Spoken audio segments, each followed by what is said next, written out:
मैं समझता हूँ हिंदी इंग्लिश वाले किसी बच्चे को कोई प्रॉब्लम नहीं होगी। अगर कोई हिच हो या समझने में दिक्कत हो तो पूछ लेना, मतलब परेशान मत होना इस चीज में कि हम कैसे पूछें, इससे कोई परेशानी नहीं। यहाँ पहले दिन जब हमने शुरू किया था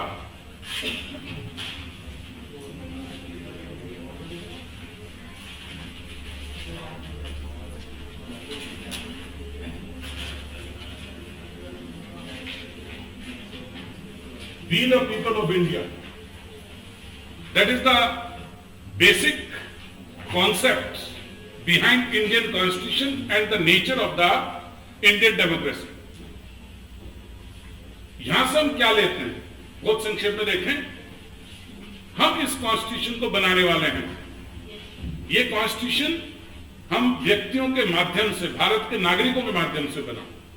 पीपल ऑफ इंडिया का it means those people who are the citizens of India have given themselves, नीचे की तरफ जब पहुंचेंगे तो given themselves होगा। हम अपने आप को इस संविधान को प्रदान करते हैं। तो इससे एस्पिरेशन निकलती है सबसे बड़ी we the people of India से कि डेमोक्रेटिक रिपब्लिक। दो शब्द हालांकि हमने प्रियम्बल में डाले हैं, लेकिन यहां हम कह सकते हैं डेमोक्रेटिक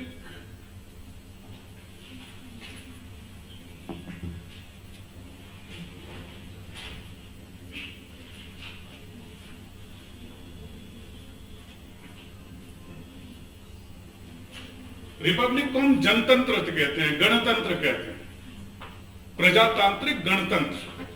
तंत्र का मतलब एक ढांचा, एक system. We are providing our self a system of the people, by the people, for the people. That is the basic definition of democracy. और इसीलिए हम दे रहे हैं अपने लोगों के लिए, लोगों द्वारा और व्यक्तियों के लिए। तो ये सब कुछ इसमें एस्पिरेशन इसके अंतर्गत है, we the people of India. Now the second question for the prelims is, कहां से लिया गया? यूएसए।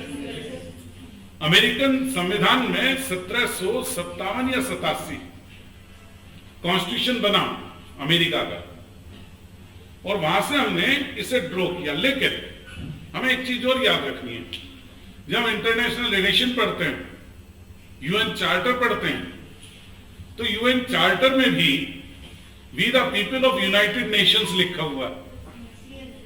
अमेरिकन कॉन्स्टिट्यूशन में लिखा है we the people of United State of America.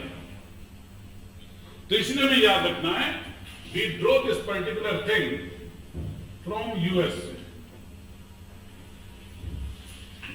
Constitution of USA.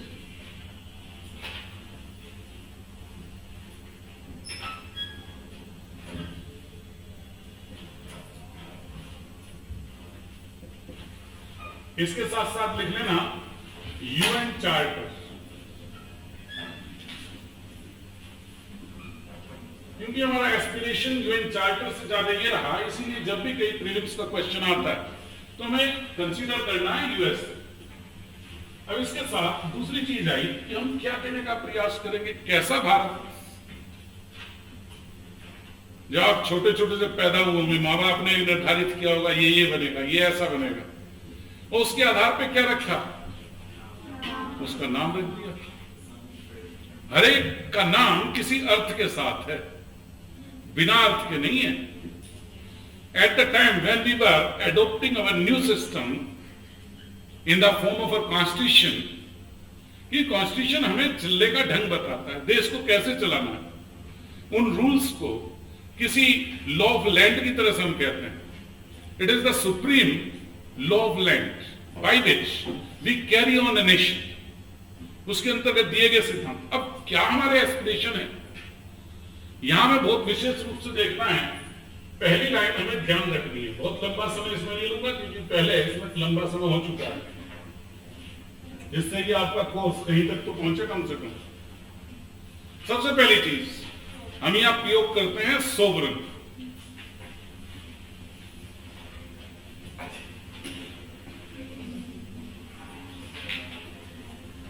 संप्रभु। एक मेरी रिक्वेस्ट आप सभी से है कि आप भले हिंदीवादी हो इंग्लिशवादी हो, लैंग्वेज में कमांड होना चाहिए दोनों में। ट्रांसलेशन की भी जरूरत पड़ती है, तो हिंदी वालों से मैं कहूंगा वो इंग्लिश वाले सब जरूर लिखें, इंग्लिश वालों से कहूंगा हिंदी वाले जरूर लिखें, क्योंकि दोनों टेक्निकल वर्ड्स हैं, इनकी जरूरत पड़ती है। हम यहां से शुरू करेंगे संप्रभु से, इसका अर्थ भी बताएंगे, कई सारी चीजें देखेंगे। पहली चीज हमने लिखा sovereign. India is a sovereign country. Sovereign का क्या अर्थ है बहुत संक्षेप में बता दूं, केस को बाद में दूंगा।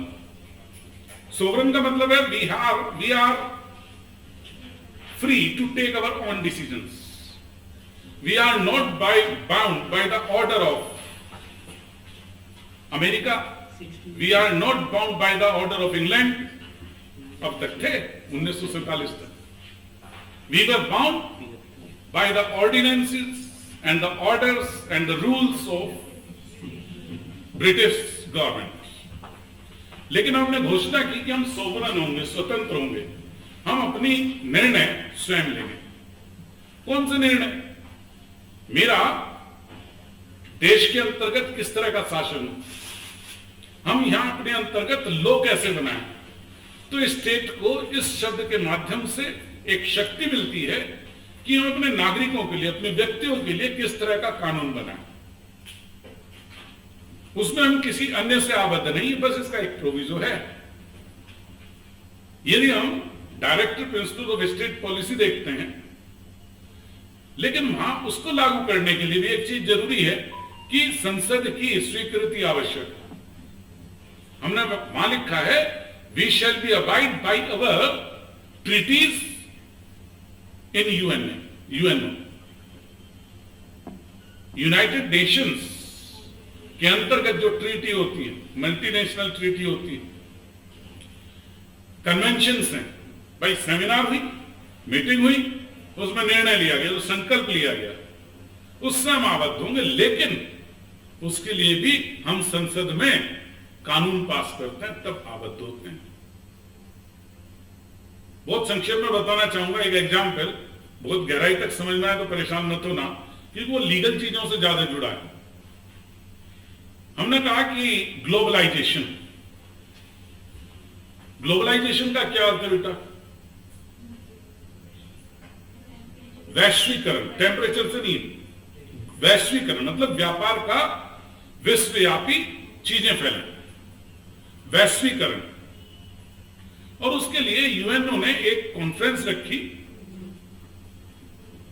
और उसमें कहा कि भाई जो है भारत में विवादों को जल्दी, या हर देश में विवादों को जल्दी निस्तारित करने के लिए, मतलब इंटरनेशनल ट्रांजैक्शंस, भारत से कुछ माल अमेरिका जाता है, इंग्लैंड जाता है, पाकिस्तान जाता है,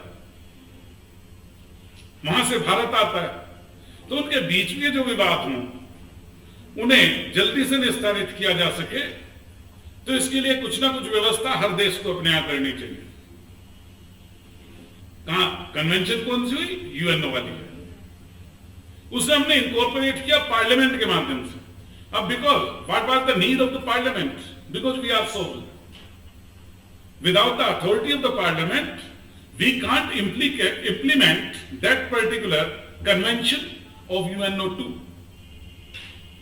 उसके लिए प्रक्रिया हमने रखी कि सोवरेन कब होगा? जब भारत में हम उसे कब लागू करेंगे? जब भारत की संसद उसे पास कर दे। That is the example of sovereignty. हम अपने निर्णय स्वयं लें। केसेस लिखाऊंगा, एक केस दूंगा इसमें, ज्यादा नहीं दूंगा यहां, क्योंकि वो कई बार पूछा जाता है सोवरेन किसके अंतर्गत कहां डिफाइन किया गया, इस संदर्भ में देखेंगे। दूसरी चीज सोवरेनिटी के साथ आती है हमारी, दूसरा क्या लिखा था? समाजवादी आ गया सेक्युलर, या सेक्युलर आ गया, या डेमोक्रेटिक?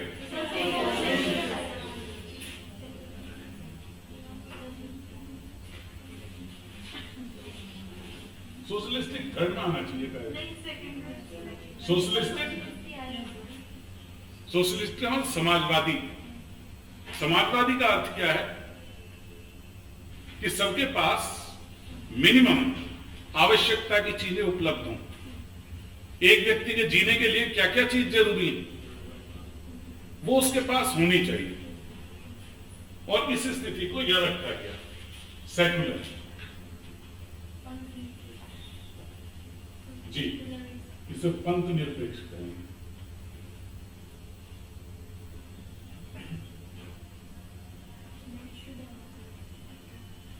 और ये समाजवादी। समाजवादी तो कई चीजों में शामिल है। पार्टीज में कई सारी समाजवादी, गणतंत्र या समाजवादी पार्टी अपने आप में, सपा, वो इसी ऑब्जेक्ट से बनाई गई थी। लोहिया जी ने जो समाजवादी विचारधारा को लाने की बात करी तो उन्होंने इसीलिए लिखी थी कि सबको जो है समान स्तर पर रखा जाए, सबकी जो मौलिक आवश्यकता है वो पूरी हो सके। और आजकल ये जो सेकुलर शब्द है ये केंद्र में है ना। What is the meaning of secular? पढ़ेंगे, इसे करेंगे, क्योंकि पहले मैं ये बना दूं पूरा चार्ट, फिर उसके बाद देखेंगे, क्योंकि हर शब्द के अपने बहुत लंबा समय है और उसमें केवल मैं निश्चित शब्द दूंगा आपको जो इसके साथ आपको लिखने होंगे। मेंस के लिए जरूरत पड़े तो आप कर सकते हैं। फिर तीसरी चीज आती है हमारी डेमोक्रेटिक। याद है आपको? तो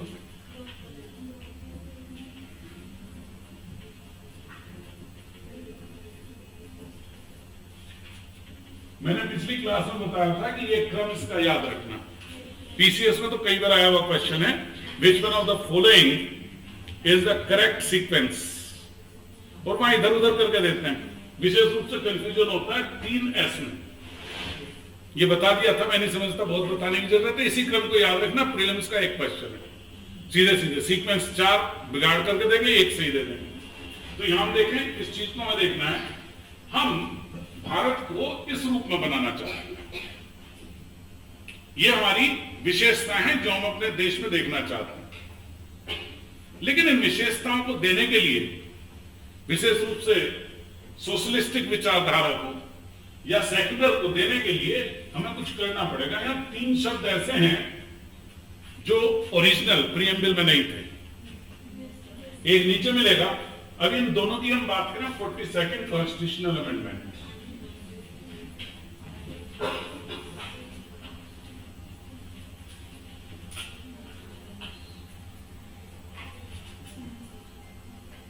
(1976) 77 से लागू हुआ। ये प्रीलिम्स का क्वेश्चन है। कौन कौन से शब्द 42वें संविधान संशोधन में जोड़े गए? यहां 2 हैं, एक नीचे की तरफ मिलेगा, इंटेग्रिटी। जब नीचे पहुंचेंगे ना, नीचे दिखाई देगा। तो 3 शब्द यहां याद करने के लिए लिख लो, इंटेग्रिटी और लिख लो, लेकिन यहां नहीं है। We have to consider that these 3 words have been incorporated by 42nd Constitutional Amendment in Indian Constitution. 42वें संविधान संशोधन में इन्हें जोड़ा गया। अब यहां प्रश्न आता है, क्या पहली बार सोशलिस्टिक विचारधारा 42वें संविधान संशोधन के बाद इनकॉर्पोरेट की गई कॉन्स्टिट्यूशन में? जी बेटा, हाँ, फिर से बता रहा हूं, क्या 42वें संविधान संशोधन के बाद ही ये विचारधारा इसमें जोड़ी गई? सर, जोड़ी तो गई थी, पर पहले से थी। शाबाश। ये बातें सीधे तरह से बताई नहीं गई थी, पर थी ये बातें पहले से। ये एक्सप्लिसिट किया है, हाँ। अभिव्यक्त किया है, ऊपर देखते ही पता लग जाए कि हमारी ये विशेषता है, ताकि पूरा पढ़ने की जरूरत ना पड़े, हाँ। आपको पता पढ़ के ही पता चले। कभी दावत खाने जाते हैं होटल में, सर ये वेन्यू आपको पूरा सिर्फ ये बता दें, ये है वेन्यू का कई तो दुकानों के नाम से पता लग जाता है। The same thing has been done here. भाई, हमारी जो दुकान है, हमारा जो देश है, वो विश्व में इस रूप में अभिव्यक्त हो, दिखाई दे, एक्सप्लिसिट हो। We are explicitting our title in this name. देखिए, हमारी ये विशेषता हम ऊपर ही दिखा रहे हैं, बिल्कुल शुद्ध शिव भोजनालय। शिव भोजनालय से लेगा, हाँ भाई, इसमें नॉन वेज नहीं होगा।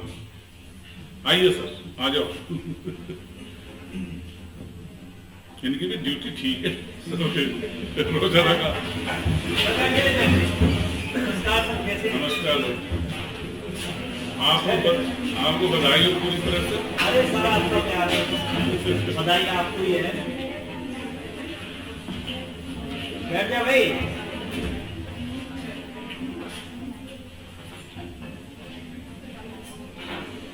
यहां देख रहे हैं sovereign socialist secular democratic Republic. इसके साथ साथ अब इन्हें प्राप्त करने के लिए कोई माध्यम होने चाहिए। इन्हें प्राप्त करने के लिए हम अपने सिटीजन्स को कुछ विशेष अधिकार देते हैं। किन्हें? To our citizens.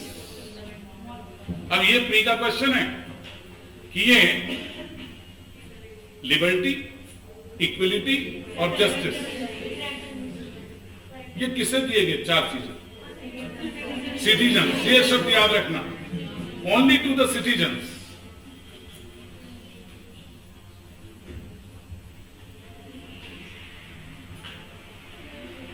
अपने नागरिकों हम क्या प्रदान करते हैं? जस्टिस, लिबर्टी, अपॉर्चुनिटी, क्या अपॉर्चुनिटी नहीं, इक्वलिटी,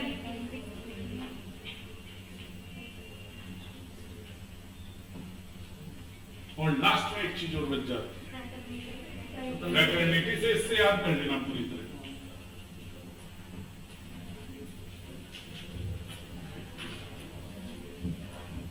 यहां पर ये जो 3 चीजें हैं ये हमने फ्रेंच रिवॉल्यूशन से ली, नोट कर लेना।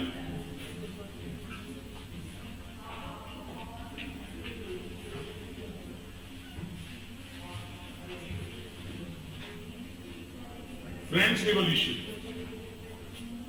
It has been taken from the French revolution. तीनों चीजें हमने जस्टिस लिया। अब यदि किसी व्यक्ति को न्याय नहीं मिलेगा तो क्या होगा? अंदर अंदर या तो टूट जाएगा या आंदोलन कर देगा। आंदोलन का अंतिम स्थिति क्या होती है? विद्रोह।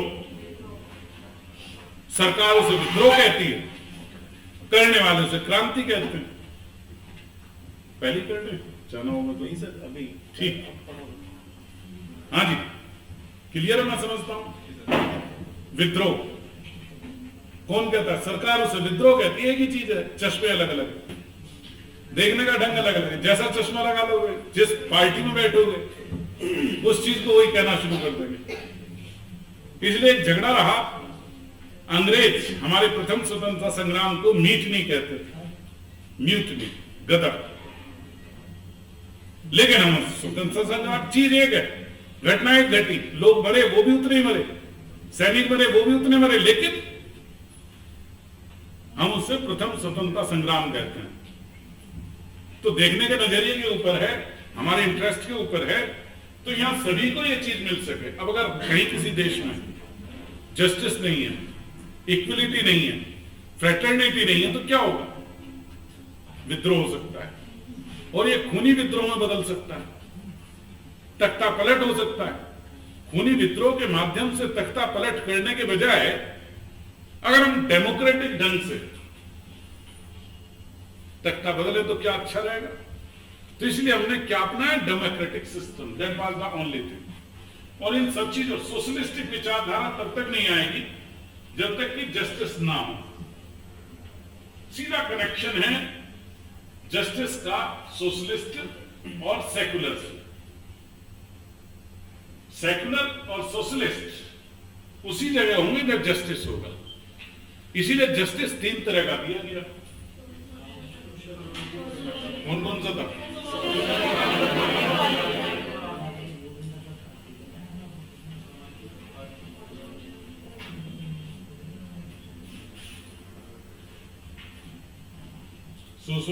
सोशलिस्टिक, इकोनॉमिकल,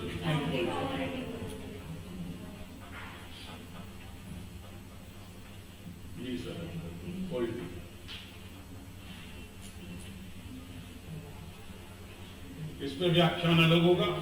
सोशल जस्टिस अपने आप में एक अलग कॉन्सेप्ट। सामाजिक न्याय, सामाजिक न्याय प्रदान करने के लिए, इस लक्ष्य को प्रदान करने के लिए हमारे पास fundamental right and directive principles. Directive principles are such directions, are such principles which have been give the guideline to the states to obtain and to achieve. That is the end to be achieved with the help of fundamental rights.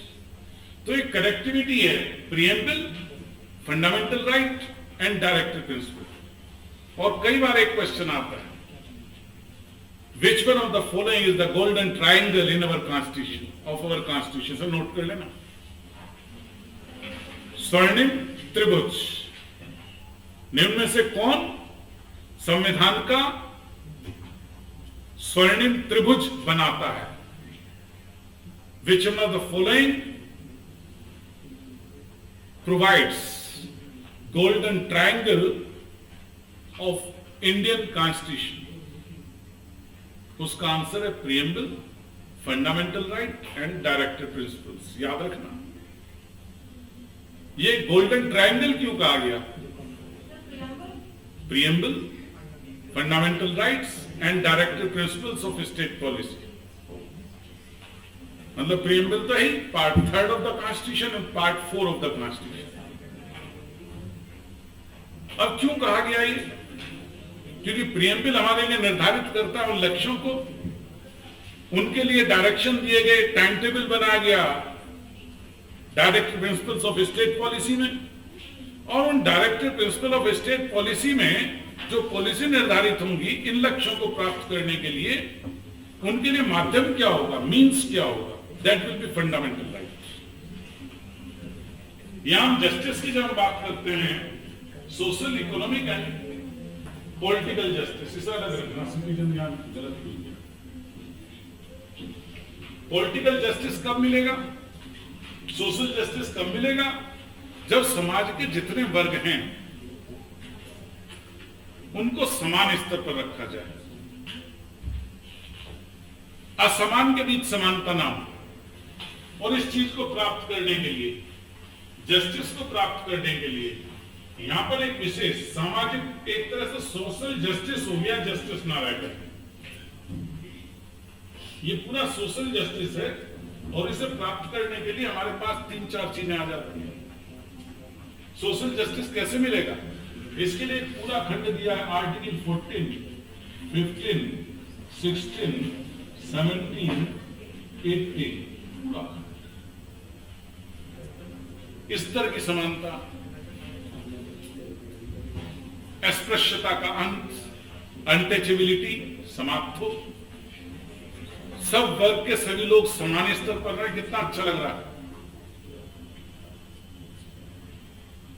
और एक चीज मैं बता दूं, ये राज की बात है, ये एक्सप्लिसिट हो रहे हैं, लेकिन हमारी संस्कृति में सिंस द वेरी बिगनिंग संदेश दिए गए हैं समय समय पर, लेकिन उन्होंने पहचाना नहीं। आपके यहां पर घरों में आपके बुजुर्ग जो हैं या आपकी दादी जो हैं, कुछ घरों में रामायण पढ़ती होंगी, आपने भी पढ़ी है कभी? कोरोना पीरियड के दौरान वो तो देखी होगी रामायण, वो भी नहीं भैया। हमें उस समय का याद है जब वो पहली बार आई थी शहर में, संडे वाले दिन, सप्ताह में एक दिन आती थी, कर्फ्यू लग जाता था।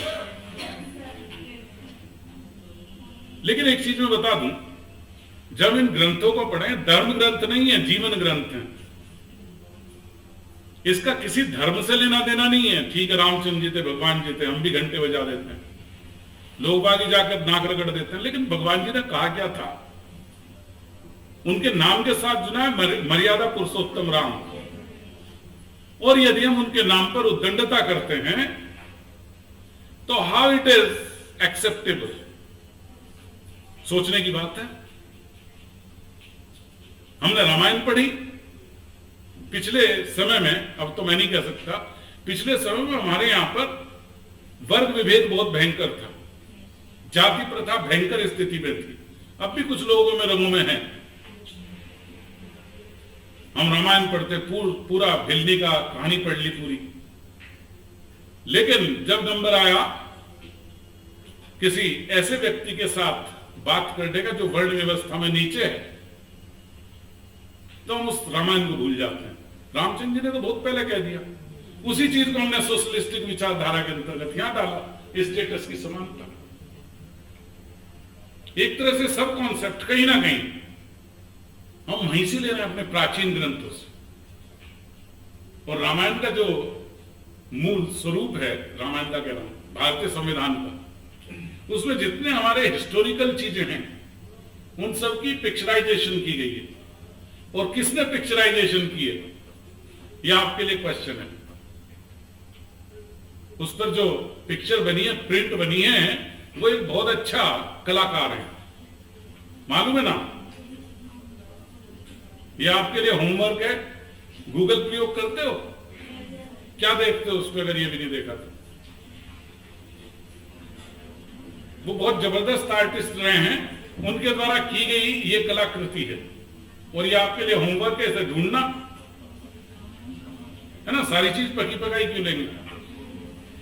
बीच बीच में मैं छोड़ता रहूंगा एक दो क्वेश्चन आपके लिए, जैसे आप देखें तो वो उनके द्वारा बनाई गई कलाकृतियां हैं। अभी पिछले दिनों आ रहा था टीवी में, यदि आप देखें, बल्कि ये कौन बनेगा करोड़पति में पूछा हुआ क्वेश्चन है। यदि आप देखें तो आपको जीके कलेक्ट करना है जगह जगह से, तो हम देते हैं कि ये चीज, लेकिन ये मीन्स है। मीन्स का मतलब माध्यम। किसे प्राप्त करना है? आर्टिकल 38 एंड 39, और 39 के बाद 39A एंड B। जब हम 39A और B की बात करते हैं या 39 की बात करते हैं, समाज में सबके लिए समान स्तर पर जितने रिसोर्सेज हैं, तीन चार खंड दिए 39 के अंतर्गत ABC करके, उस तरह से बताऊं मैं। तो उसमें कहा है कि पढ़ेंगे जब वहां पहुंचेंगे, तो उसमें कहा है कि सबके लिए क्या दिया जाए,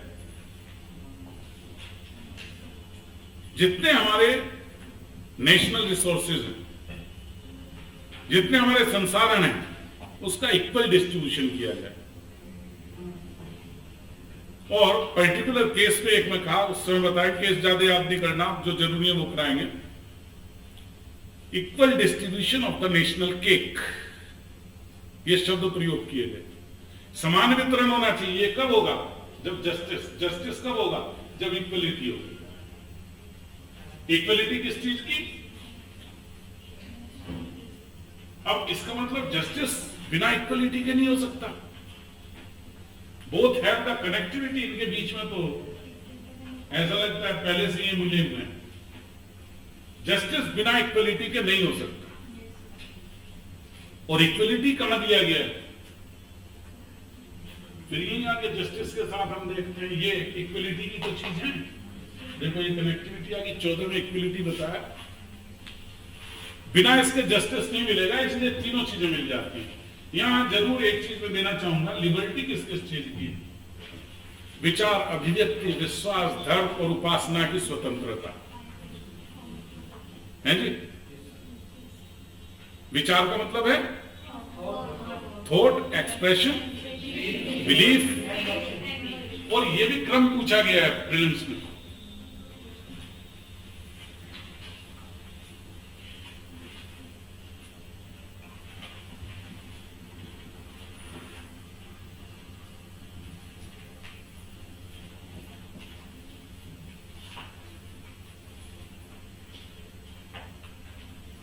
Thought, expression, belief, faith and worship.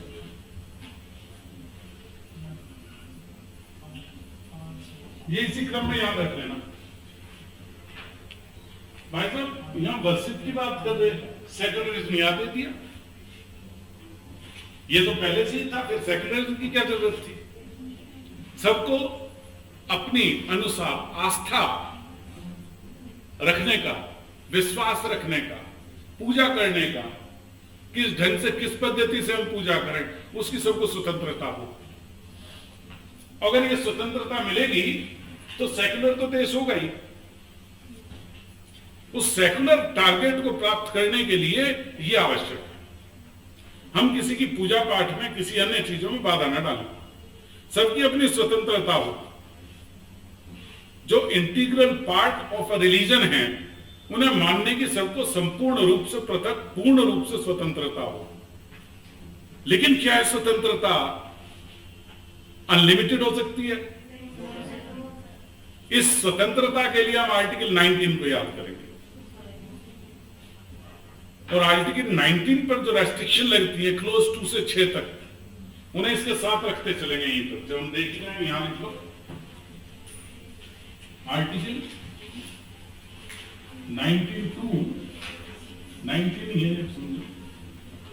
19 close 1 में स्वतंत्रताएं दी गई है, फ्रीडम दी गई है।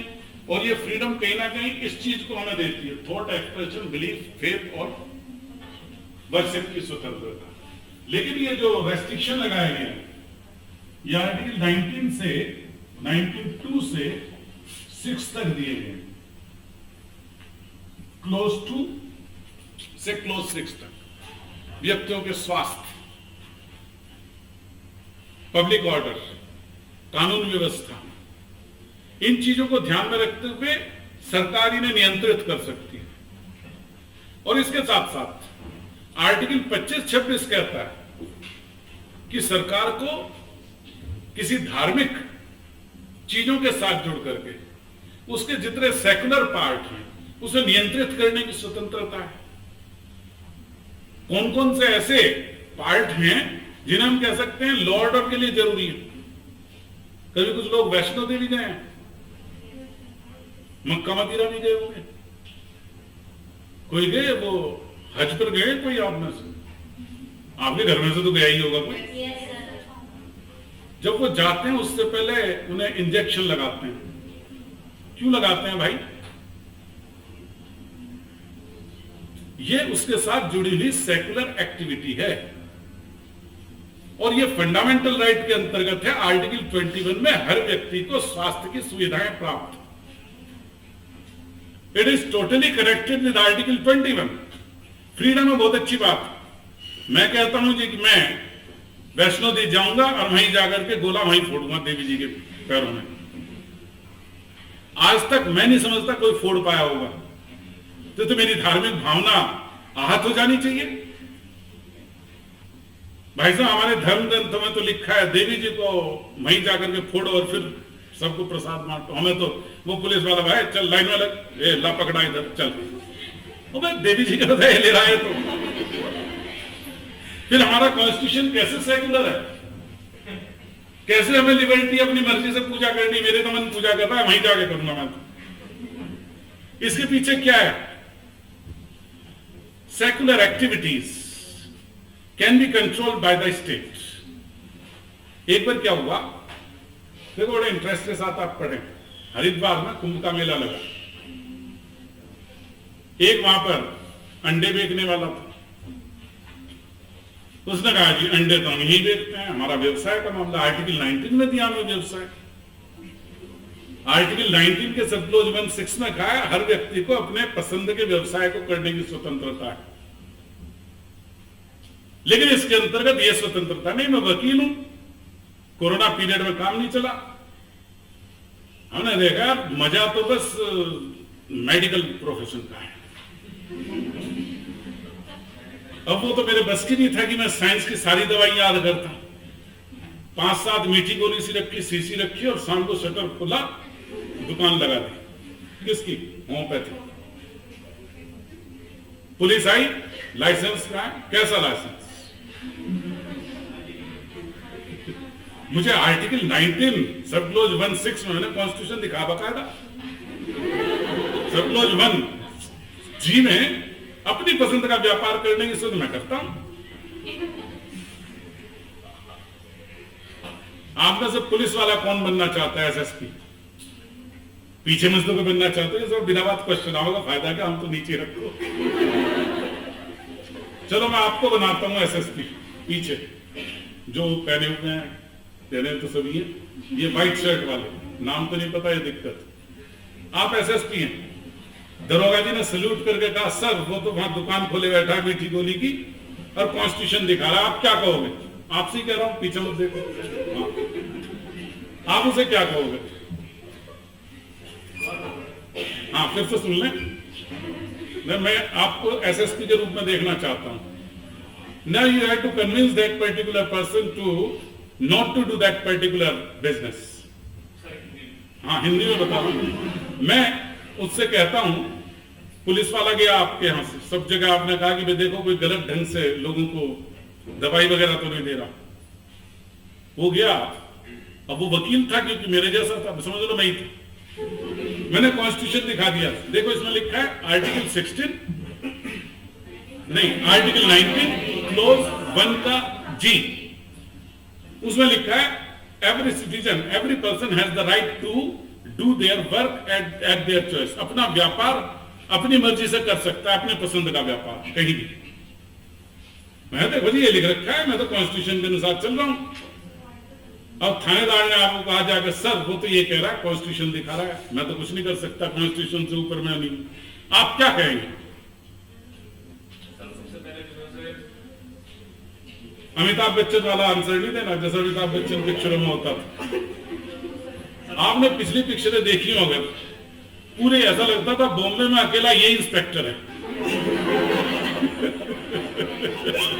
हाँ जी बता दो।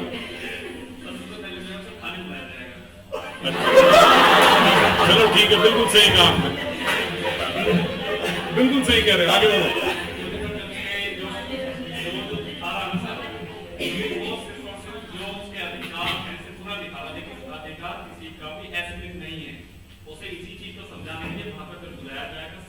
कोई प्रोविजन दिखाओगे या वैसे ही भाषण देके भेज दोगे?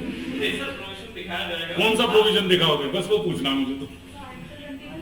नहीं आर्टिकल 21 नहीं, आर्टिकल 21 से पहले 19 में ही है। आर्टिकल 19 सब क्लोज 6 दिखा देना उसे, है ना। और जो भी इस बच्चे ने कहा 21 बिल्कुल ये इसीलिए है कि 21 में जीवन जीने का अधिकार है।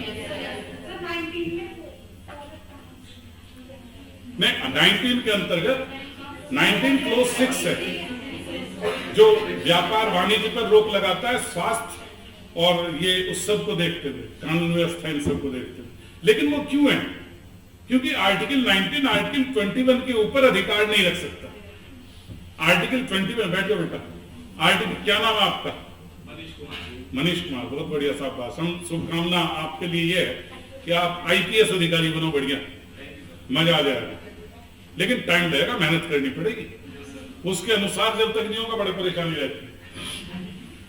हाँ तो यहाँ अब ये आप नहीं बोलोगे क्लोज 6, मैंने लिखा हुआ 6 यहाँ लिखा हुआ है, दिखाई नहीं दे रहा होगा इतनी दूर से।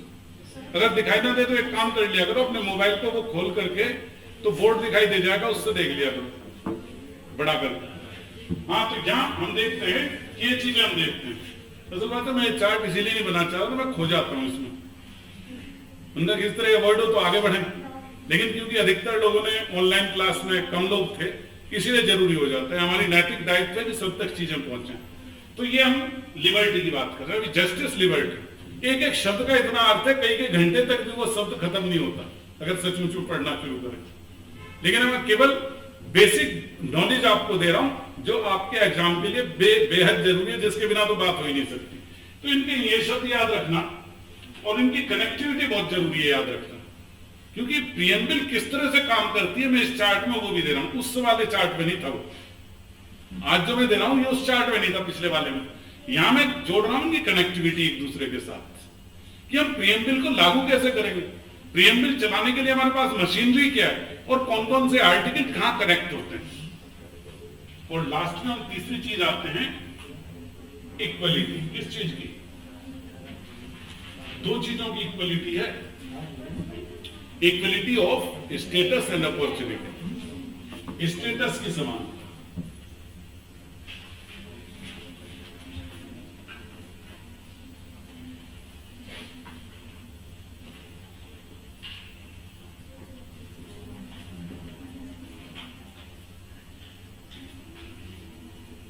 स्तर और अवसर, हिंदी में लिख देना, स्तर और अवसर की समानता। जब तक ये इक्वलिटी नहीं मिलेगी, अब उस स्तर की समानता तक लाने के लिए क्या करना पड़ेगा? हमें कोई ना कोई ऐसा रास्ता अपनाना पड़ेगा कि जो समाज में दबे कुचले पिछड़े हैं उन्हें उन लोगों के बराबर ले आए अपलिफ्ट कर दें जो पहले से मजबूत है। रिजर्वेशन उसके लिए रास्ता बनाएंगे, जिससे कि अब इसका सबसे अच्छा एग्जाम्पल है कि जिनके पास संसाधन नहीं है बड़े बड़े कोचिंग में जाने के लिए, ये आपकी जो योजना अभ्युदय योजना, that is the good example to keep up the status of every person and opportunity. सबको बराबर, भाई हम पैदा हुए हैं भारत में, बिल्कुल स्वस्थ है, माइंड बढ़िया है, तो हमें क्यों ना आईएएस में बैठने के लिए बराबर की अपॉर्चुनिटी मिले। और क्या ये बराबर की अपॉर्चुनिटी हो सकती है? एक व्यक्ति तो 3 कोचिंग सेंटर में पैसे देकर के पढ़ रहा है, हमारे पास संसाधन कम है, तो हमारी अपॉर्चुनिटी का क्या होगा? तो निश्चित रूप से योजना बेस्ट है, चलती रहनी चाहिए, जिससे जो है बच्चों का भला हो। बहुत सारे बच्चे हैं जो इससे ज्ञान प्राप्त कर सकते हैं। And it is the duty of the state under, जो हमने पार्ट 4 में देखा, part 4 of the question, directive principles of state policy, उसकी वजह से यार लक्ष्य यहां है, उसे प्राप्त करने के लिए डायरेक्शन वहां दिए, वो बड़ी दूर दूर कर रखे हैं, और उन्हें प्राप्त करने की मशीनरी पार्ट 3rd में रख दी। तो ये कनेक्टिविटी हमें देखनी है। इसीलिए आर्टिकल 21 के अंतर्गत ये स्टेट अपॉर्चुनिटी की बराबर समानता देने के लिए 21A आ गया। आर्टिकल 21 ने कहा कि हर व्यक्ति का, हर बच्चे का ये मौलिक अधिकार है कि वो फ्री एजुकेशन प्राप्त करे। लेकिन सुप्रीम कोर्ट ने जब ये कहा था ना, देखो आपने कभी महसूस नहीं करा होगा इस नजर से इसे, मैं मानता हूं सुप्रीम कोर्ट ने जो कहा था वो विस्तृत रूप से आर्टिकल 21 में कहा था। सरकार उससे डर गई, उन्नी कृष्णन वाले केस में कह दिया कि जो है every person has the fundamental right under article 21 to get the education, free and compulsory education. क्यों? क्योंकि आर्टिकल 21 के अंतर्गत जीवन जीने के अधिकार के अंतर्गत गरिमापूर्ण जीवन जीना है, और बिना एजुकेशन के गरिमापूर्ण जीवन जी ले, ये तो मैं नहीं समझता संभव है। इस तरह से इंटरप्रिटेशन दिया। अब सरकार के कान खड़े हुए, भैया रेट इतनी आ जाएंगी कि सांस लेना मुश्किल हो जाएगा। देखो मेरी नजर से देखना 21A को, सुप्रीम कोर्ट ने उन्नी कृष्णन के केस में यह नहीं कहा था कि सोच समझ करके एजुकेशन दे, उसने कहा सबका अधिकार है, सबको मिलना चाहिए। तो मेरिट ला सकता था कि जी आर्टिकल 21 में इस केस में कहा मुझे एजुकेशन के लिए सरकार फ्री एजुकेशन दे, कंपल्सरी एजुकेशन दे। 21A में धीरे से उन्होंने लिख दिया as per the resources of the state. राज्य अपनी व्यवस्था के अनुसार, अपने रिसोर्सेज के अनुसार व्यवस्था कर सकती है, करेगी। इसका मतलब जो अधिकार उन्नी कृष्णन के केस में पूरी तरह से दिया था उसे यहां लिमिटेड कर दिया गया। कहने के लिए सरकार ने इलेक्शन के दौरान मांगा होगा, देखो हमने सबको कंपल्सरी एजुकेशन देने की व्यवस्था कॉन्स्टिट्यूशन में कर दी। भाई साहब ये तो जो सुप्रीम कोर्ट ने कहा था उसे आप अधिकार को कम कर दिया। कहने के लिए कहा जाएगा, आपके एग्जाम में आएगा तो आप यही कहेंगे fundamental right 21A compulsory and free education है भी, लेकिन उसे रेगुलराइज कर दिया कि अपनी आवश्यकता अनुसार करेंगे। ऐसा नहीं कि एकदम कहां से देंगे, हमारे पास स्कूल खोलने के साधन नहीं है तो एकदम थोड़ी दे देंगे। इसलिए 21A उसके साथ जोड़ दिएगा, वो बाद की बात है। यहां स्टेटस एंड अपॉर्चुनिटी की व्यवस्था दी गई, सबको बराबर अवसर मिले, और इसके लिए रिजर्वेशन की स्थिति रखी गई। अब इसका बहुत सुंदर एक एग्जाम्पल मैं देना चाहूंगा आर्टिकल 14 के साथ प्रजुन भाई, और इस चीज के साथ भी इक्वलिटी की स्टेटस और अपॉर्चुनिटी की है। यहां पर हमने कहा किसी के बीच में असमानता नहीं की जाएगी, किस जाति, धर्म, लिंग, भेद के आधार पर 4-5 चीजें दी, जब वहां पढ़ेंगे तो उसे देंगे। 15 में दिया, विभेद नहीं किया जाएगा, सब समान होंगे। लेकिन उसका क्लोज 4 कहता है कि राज्य किसी ऐसे वर्ग को जो पिछड़ा वर्ग है, जो कमजोर है, SC ST है, उनके लिए, उनके अपलिफ्टमेंट के लिए उन्हें आरक्षण की व्यवस्था कर सकती है। तो आरक्षण को एक टूल के रूप में माना for the upliftment of a society, एक समाज को ऊपर उठाने के लिए जो कि कैसी स्थिति में था, बिल्कुल नीचे था। तो अब यहां हमें ध्यान रखना है ये मिलना किसे चाहिए, रिजर्वेशन। इस पर बात करेंगे, रिजर्वेशन का एक पूरा अलग चैप्टर हम रखेंगे। फिलहाल यहां हम आगे बढ़ते हैं तो यहां हम देखें और एक फ्रेटर्निटी आ गया, fraternity among all the citizens, जो क्या प्रदान करेंगे। यहां हम देखते हैं स्पेशली दो चीजें यहां हमारी इसके साथ है, integrity for the integrity and unity and integrity of the nation, भ्रातृत्व को प्रदान करने के लिए यूनिटी एंड इंटेग्रिटी।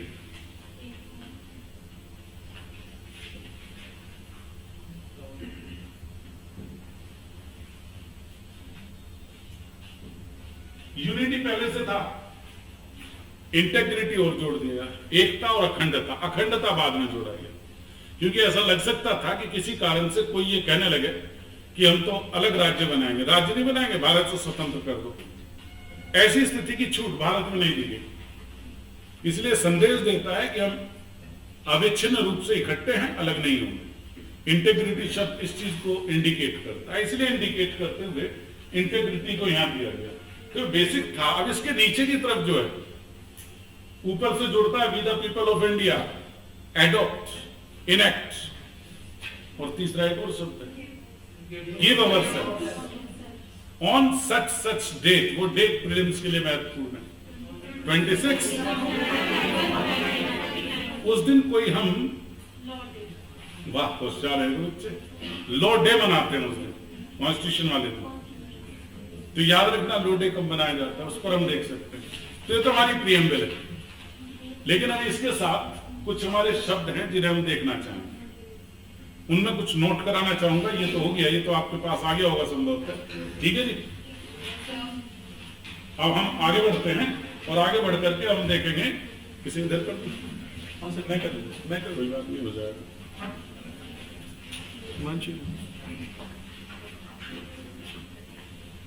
अपनी व्यवस्था के अनुसार बता दें मुझे टाइम कैसा। मेरी वजह से किसी को दिक्कत नहीं होनी चाहिए, जैसे आपकी व्यवस्था मुझे बता देना कि अब ये इस तरह से करना है, उसी तरह से करना है जी। अब थोड़ा सा स्पेसिफिक रूप से मैं कुछ फैक्ट और केसेस के माध्यम से आपको कुछ देना चाहूंगा। यहां जो हमने कुछ शब्द लिखे हैं वो स्पष्ट होने आवश्यक है।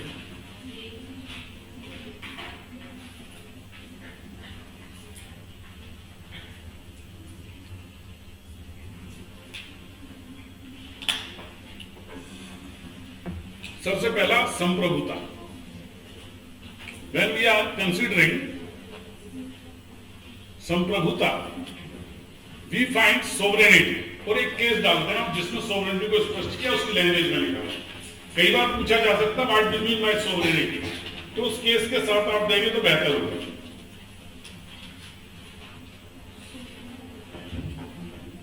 महत्वपूर्ण कैसे याद कर लेना, सोवरेनिटी के साथ हमेशा जोड़ देना। Charanlal Sahu versus union of India. Charanlal Sahu note कर लें, हिंदी इंग्लिश में कैसे कर लें, नाम तो हिंदी इंग्लिश एक ही है। Charanlal Sahu versus union of India. Union of India, जो लॉ से कनेक्टेड बच्चे ने उनके लिए दिक्कत हो सकती है, थोड़ा सा पता नहीं क्या लिखाने लगे, लेकिन आईएएस और पीसीएस के एग्जाम में भी सीधे कनेक्टेड केस पूछे जाते हैं, और सीधा यह पूछा जाता है कि सोवरेनिटी किस केस में डिफाइन की गई, बताता है। AIR 1990 1990, बस 1990 भी लिख लो तो काम चल जाएगा आपके। AIR ऑल इंडिया रिपोर्टर होता है, जनरल होता है। AI केस का नाम कर रहा हूं मैं, Charanlal Sahu versus union of India. AIR 1990 supreme court. Page छोड़ो, पेज कोई नहीं पूछ रहा आपसे। यहां 2 पॉइंट मैं लिखाना चाहूंगा।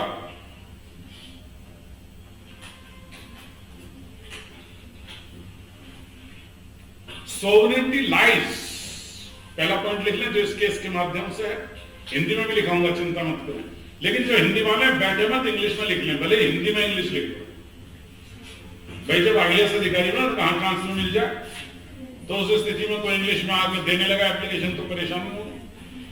तो हिंदी वाले बिल्कुल हिंदीवादी ना रहें, थोड़ा सा इंग्लिश भी सीख लें, और इंग्लिश वाले बिल्कुल अंग्रेजी ना रहें तो हिंदी भी सीखें। मेरा मानना ये है, जब मुझे बड़ा तरस आता है जब कोई बच्चा आकर के sir I don't know Hindi, भाई बस वो हिंदी में कहते हैं, उनका भाई साहब हिंदी में कैसे बोल रहे हैं जब आप हिंदी नहीं जानते? क्योंकि हम अपनी काबिलियत बढ़ाने के लिए, काबिलियत इंग्लिश की भी है हिंदी की भी है, दोनों को बराबर स्तर पर रख करके चलो। ये हो सकता है थोड़ा पेन लेना पड़े, और IAS बनना, PCS बनना कोई ऐसे ही थोड़ी चपटासी थोड़ी बना, उसके लिए तो पेन लेना ही है, मान करके चले। जब आपने संकल्प किया है और उसे प्राप्त करना है तो उसके लिए मेहनत करनी है। नोट कर लें, हिंदी में भी लिखाऊंगा। It lies in the people of India, sovereignty की बात, संप्रभुता नंबर 1 लिख लें हिंदी में, it lies in the people of India, संप्रभुता भारत के लोगों में निहित है। मतलब हमने ऊपर कहा कि हम किसी की नहीं सुनेंगे, हम भारत के लोग हैं, अपने आप काम करेंगे, इसीलिए हम अपने संविधान को अपने आप ही बनाते हैं। अब ये मैंने जब आपको चार्ट दिया था हिस्टोरिकल बैकग्राउंड में, तो गांधी जी ने ये आंदोलन करा था। अंग्रेजों ने कहा हम एक कमेटी बना देते हैं, कॉन्स्टिट्यूंट असेंबली बनाते हैं, अंग्रेज जाएंगे वो बनाएंगे। 1920 में गांधी जी ने कहा हम अपना कॉन्स्टिट्यूशन अपने आप बनाएंगे, तुम कौन हो? और कौन बनाएगा? We the people of India. इसीलिए यहां कहते हैं कि सोवरेनिटी, संप्रभुता, संप्रभुता समझ गए ना, हम अपना निर्णय अपने आप लेंगे। कौन लेंगे? We the people of India. इसीलिए हमने डिक्टेट कर दिया we the people. It means we the people of India has the direct connectivity with sovereignty. संप्रभुता के साथ हम भारत के लोग का सीधा कनेक्शन है। हिंदी में आ गया? मतलब हम भारत के लोग के साथ संप्रभुता जुड़ी है। Number 2, sovereignty means, sovereignty includes that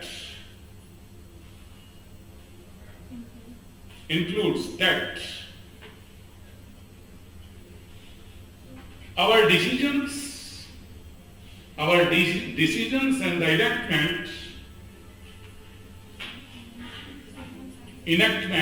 decisions and enactments shall not be subject to foreign power.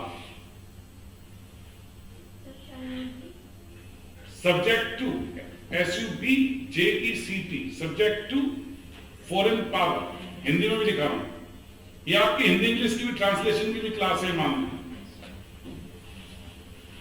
संप्रभुता का तात्पर्य किसी विदेशी या बाह्य शक्ति के अध्ययन न होना है। सब्जेक्ट का मतलब है अध्ययन, सब्जेक्ट टू अध्ययन, उसके अध्ययन नहीं है, उनके निर्णय से आबद्ध नहीं है। और लास्ट में अंतिम करते हुए चरणलाल में यह तय किया था कि 3 पॉइंट अगर हमारे हैं तो हम सोवरेन है। इक्वालिटी है, क्वालिफिकेशन है इसके। स्टेट इज फ्री, इसकी वजह सोवरेनिटी की वजह से state is free to legislate on any subject. State is free to legislate on any subject in conformity, CONFERMITY,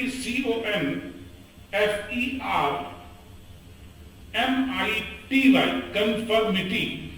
कोई किसी को दिक्कत हो तो पूछ लेना, कोई दिक्कत नहीं, शर्म मत करना।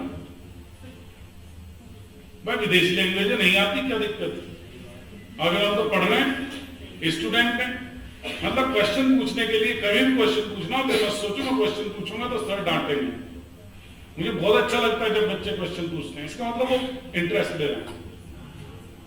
State is free to legislate on any subject in conformity to constitutional limitations 7 schedule की बात कर रहा है। राज्य संवैधानिक सीमाओं के अधीन रहते हुए राज्य संवैधानिक सीमाओं के अधीन रहते हुए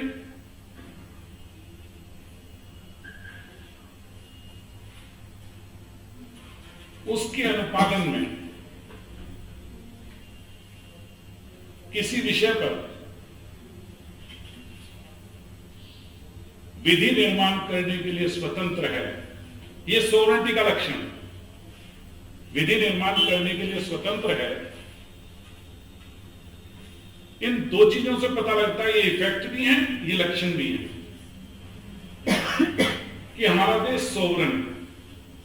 हम अमेरिका के कहे अनुसार कानून नहीं बनाए, बस मैं इतना रख दूं, ठीक है। अब आज का विशेष अवसर है और हम सौभाग्यशाली हैं कि हमें मौका मिल रहा है आपके सामने। हिमांशु वो लाइव नहीं किया था आज।